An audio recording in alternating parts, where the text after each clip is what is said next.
So, somebody told me that you wanted to learn a new language. Well, if you clicked on this video, it's probably because you are already thinking about it. And to be completely honest with you, you should. Getting to learn a new language is not only key to getting that job promotion or that scholarship, but it also allows you to meet new people, like really interesting people, and also it can be really handy when traveling. Like the most recent experience I can share with you is that I literally got to meet my favorite player just days ago, and that was just because I learned Japanese. But before I get too ahead of myself, you might be wondering, Katy, there are thousands of languages around the world. How am I supposed to pick just one? Well, the good news is that you don't have to pick just one. However, you do have to start by one.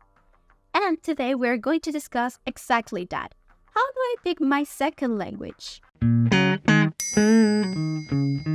Hi, I'm Katy, a Spanish 55 ambassador and language lover.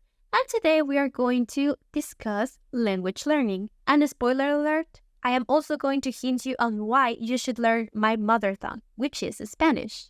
But of course, language learning is an individual process. So I will share with you 3 tips that I personally found quite useful, but you can differ from them. So let's begin, shall we? First, what I can share with you is what really drives me into learning a new language is the sound of it. Like when I learned Japanese or Korean, it was because they sounded beautifully. And it, of course, has to do with a lot of the vocabulary, the articulation, and the shape of the mouth. However, Polish also sounds like music to my ears, but the only word I can say in that language is uwaga. And what I'm trying to get out of this is that first, you have to find a motivation. Why do you want to learn that language? In my case, I wanted to learn Japanese and Korean because I wanted to travel to those countries, and I also wanted to meet people that spoke that language. 選択肢が増えるって分かっててやんないなんてつまんねえよ。 But truly, motivation can be whatever, like watching anime without subtitles, getting a job promotion, getting on vacations, you name it. Whatever works for you, that's your motivation. However, keep in mind that when things get difficult, the motivation is going to be a keystone to getting through it. So you may want to make sure that it's a strong motivation to begin with. We never give up. We never quit. Second, and this is really important to avoid frustration. What languages do I already know? Well, if you want to avoid a really hard struggle, I highly suggest that you look into what you already know. For instance, I will take the previous example to illustrate this point. I already understood Japanese, so when I began with Korean, it was really much easier.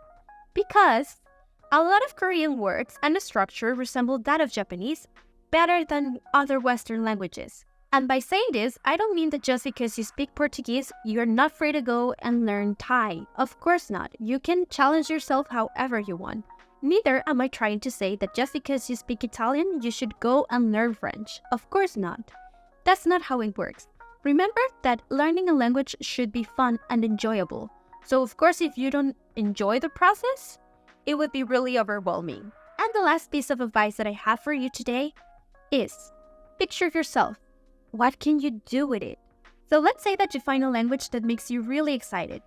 What can make it better? And that is the thought of you in the future. What can you do with that language? You can go and make new friends from the Philippines, you can go live in Greece, you can go work in China, it doesn't matter. As long as it gives you butterflies in the stomach, that's it. It doesn't matter if your dream is to go get a PhD in Germany or just going partying in Mexico. And now that we're at it, do you know what languages is spoken in Mexico? Yes, Spanish. And even though I can make the choice for you, I highly suggest that if you're going to learn a second language, it should be Spanish. Why? Not only because it's one of the most spoken languages around the globe, but also if you already know English, it can become quite easy. Don't you believe me? Well, let's take a look at it. It sounds too good to be true. For starters, yes, it is true that Spanish has more conjugations than English. However, the pronunciation in English can be somewhat of a Russian roulette. For instance, let's take the word kernel. It holds little resemblance to what it is spelled like. Or let's take the word read. It can either be pronounced as read or read, depending on the tense. However, Spanish is more consistent when it comes to pronunciation. Every single letter is set. And there are a lot of cognates. So, of course, when you want to learn vocabulary, easy peasy. But okay, you might be saying, French also has a lot of cognates in English.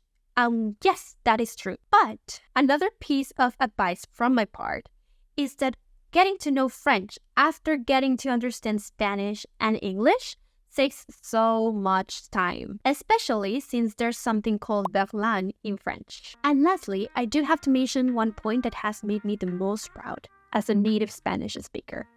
And that is that Spanish pronunciation resembles a lot Japanese pronunciation. Just as in Spanish, Japanese respects every letter. Say that in French. Of course, like in any other language, there are exceptions to the rules. However, remember that the important part is that you get to practice the language and that you enjoy it. So if you feel the same way about learning new languages and you're really eager to make Spanish your second spoken language, I highly suggest that you check out Spanish 55, where you can find your own private tutor that is eager to help you into your own Spanish learning process at your own pace. Of course, if you like this video, consider leaving a like and check out the Spanish 55 YouTube channel, where you can find similar content like this. Please subscribe, and if you find that I forgot about one of the advantages of getting to learn a new language, please do say it in the comments below. For today, eso es todo, amigos. I hope this video was useful for you. I hope that you're a little bit more encouraged into learning a second language. And nos vemos pronto. Buena suerte!